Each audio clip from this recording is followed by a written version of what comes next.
Muito bem, pessoal. Vocês se lembram que lá na vida intrauterina, quando nós estivemos juntos, nós vimos que o tônus começa no momento da fecundação, quando a célula, quando o espermatozoide perde sua cauda e o óvulo se transforma em ovo.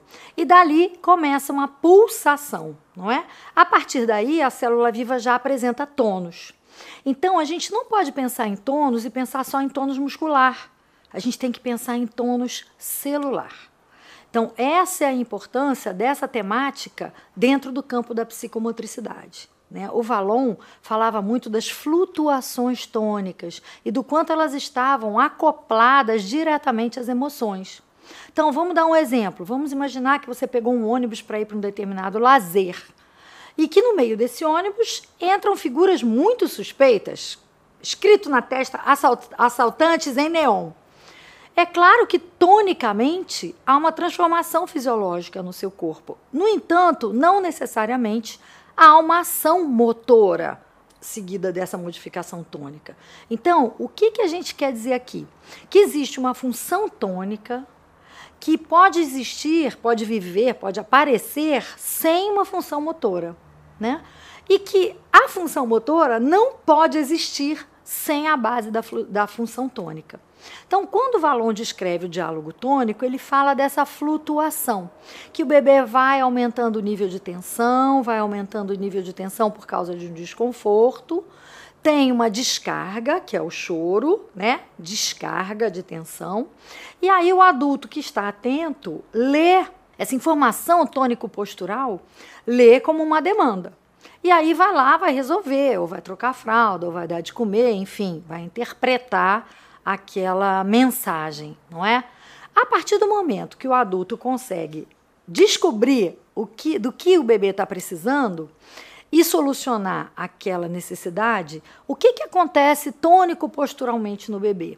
Ele baixa o tônus, ele relaxa, modifica a sua coloração da pele, diminui em batimentos cardíacos e ele entra em repouso, o que Vallon chamou de hipotonia da satisfação.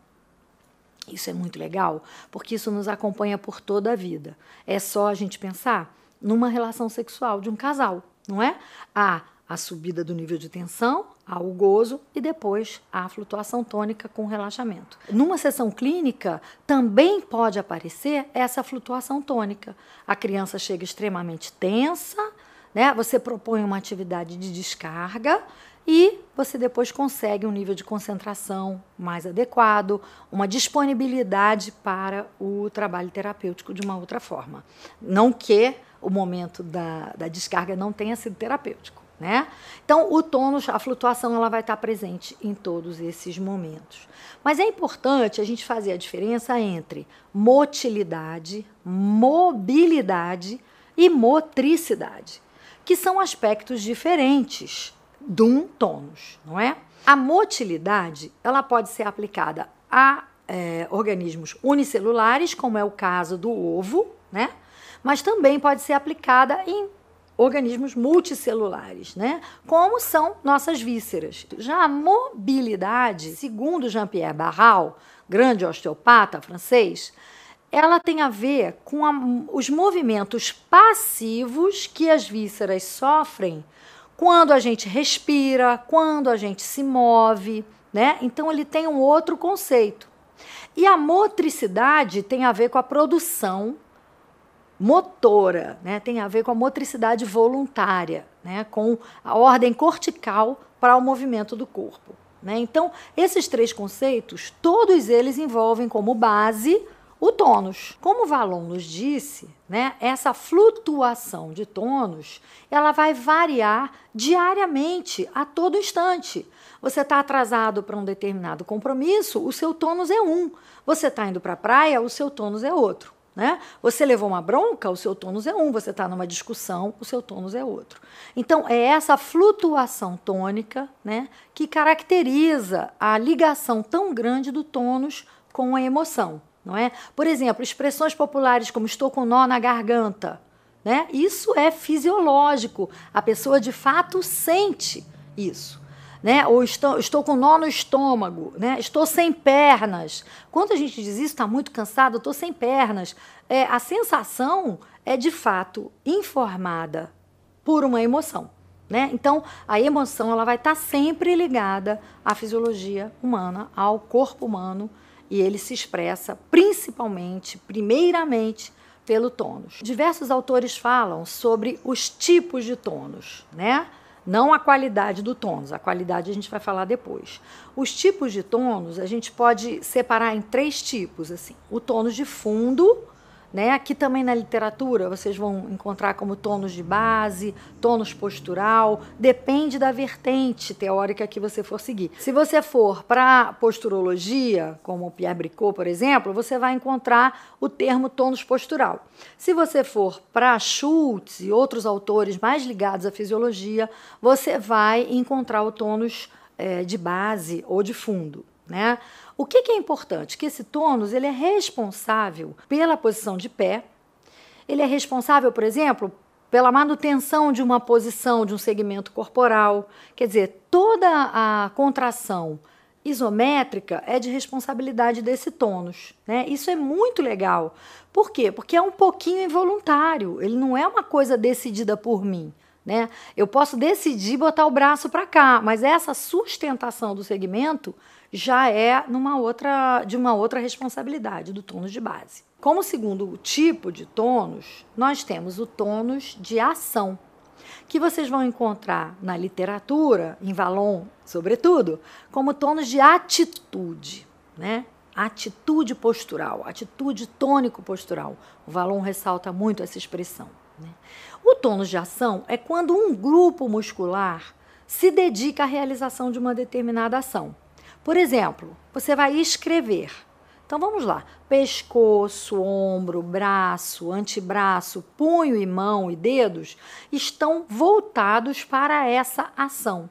No entanto, o restante do seu corpo permanece em tônus basal. Esse tônus, então, é responsável pela motricidade voluntária, pelas contrações isotônicas, ok? E o terceiro tipo de tônus, né, é o tônus de força, também na literatura conhecido como tônus de suporte. A gente tem situações que parecem que a gente não usa esse tônus todo dia, mas eu vou mostrar que a gente usa. Eu tenho certeza que você usa. Olha só, o tônus de força é quando o corpo todo se dedica a uma única ação. Vamos pensar. Em que situações isso pode acontecer? Bom, se eu tiver meu carro parado aqui na Avenida das Américas, na pista central, e eu tiver que empurrar, o que vai acontecer comigo? Da raiz do cabelo à ponta do pé, eu vou me preparar, vou fazer uma hiperventilação, vou entrar em apneia e vou empurrar o carro, certo? 5 milímetros eu vou conseguir, mas eu vou fazer. Mas você não empurra carro todo dia. Se eu tiver que pegar uma mala pesada, eu também vou usar o corpo todo para levantar aquele peso. O halterofilista faz isso, mas eu não faço halteres, nem vou pegar uma mala todo dia. Mas há situações do dia a dia onde esse tônus comparece, né? É só a gente pensar, quando a gente vai ao banheiro, fazer o número 2, não é mesmo? Todo o corpo, não dá para conversar, não dá para bater papo, nem o fumante consegue tragar e soprar enquanto está executando a tarefa de expelir o seu bolo fecal, não é? Então, nesse momento, outro momento importante é o momento do gozo, né? Tanto a ejaculação quanto o orgasmo feminino são momentos onde o corpo todo se dedica a uma única ação, não é? Então, nesses momentos é onde se apresenta aí o nosso tônus de suporte ou tônus de força, ok? Agora, falando da qualidade do tônus, a gente vai estabelecer um contínuo onde os 2 hemisférios desse contínuo são patológicos, isso é, a hipertonia e a hipotonia. A hipertonia, nesse extremo, é causada por lesões do sistema nervoso central. A hipotonia, no extremo, também vai ser causada por algumas lesões do sistema nervoso central, algumas síndromes genéticas, enfim. As pessoas não patológicas oscilam entre esse contínuo. Isso quer dizer que eu posso ter criaturas mais tônicas e criaturas menos tônicas.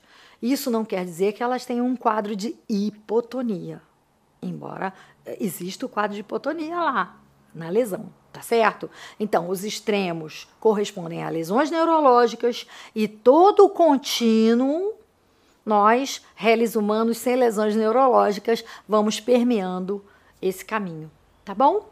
Então, eu sugiro que vocês estudem um pouquinho fisiologia da contração muscular, que é um negócio muito legal, é um processo muito bacana. E se você estiver gostando do nosso conteúdo, não esquece, clique que você curtiu, compartilhe, habilite as notificações e converse com a gente, faça perguntas, faça comentários, vamos trocar uma ideia aqui nesse canal, tá bom? Muito obrigada, até o próximo!